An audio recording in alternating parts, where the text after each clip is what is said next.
पुणे शेगाव पंढरपूर राष्ट्रीय महामार्गाची दुरावस्था झाली आहे। येरमाळ्याजवळचा रस्ता जो आहे तो अक्षरशः खड्डमय झाला आणि खड्डे आणि चिखलामुळे वाहन चालवताना वाहनधारकांना जीवघेणी कसरत करावी लागते। विदर्भ, पश्चिम महाराष्ट्र आणि मराठवाड्याच्या अनेक तालुक्यांना जोडणारा हा अत्यंत महत्त्वपूर्ण महामार्ग आहे।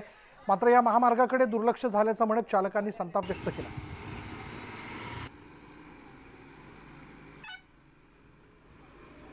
विदर्भ, पश्चिम महाराष्ट्र व मराठवाडा यासाठी जोडणारा रस्ता जो आहे तो पंढरपूर शेगाव पालखी मार्ग नितीन गडकरी यांचा ड्रीम प्रोजेक्ट होतो। हा रस्ता गेली 7 वर्षापासून जो आहे तो रखडलेला आहे।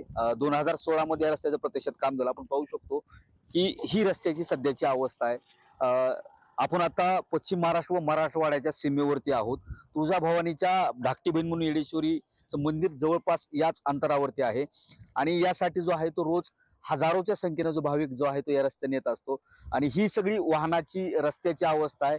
जर वाहन ह्या रस्त्यावरती आणायचं म्हटलं तर मोठी कसरत जी आहे ती वाहन चालकांना करावी लागते आणि याच्यामुळे जे आहे ते कुठेतरी मोठं जीवघेणा प्रवास या रस्त्यावरून करावा लागत आहे। 2016 साली या कामाला प्रत्यक्षात सुरुवात झाली। किमान 450 किलोमीटरचा हा रस्ता आहे। 3221 कोटी बजेट यासाठी दिलं होतं। मेगा इन्फ्रास्ट्रक्चरने काम केलं होतं। मात्र कंपनी जी आहे ते काम आता पूर्ण झालं असं सांगून निघून गेलेली आहे। काय रस्त्याने गाडी व्यवस्थित चालत नाही, गाडीचे पाटे तुटत नाही, रात्री चोरी मारायची सगळी भीती आहे इकडं। सरकार लवकर सुधारायला पाहिजे ना रोड। आता इतका चांगलं केलं, थोड्यासाठीच आता अडचणी बघा ना। आता गाड्यांना चालायला तकलीफ आहे। आता तुम्हीच बघताय ना सगळं, आता कसं गाड्या चालू आहे, काय चालू आहे।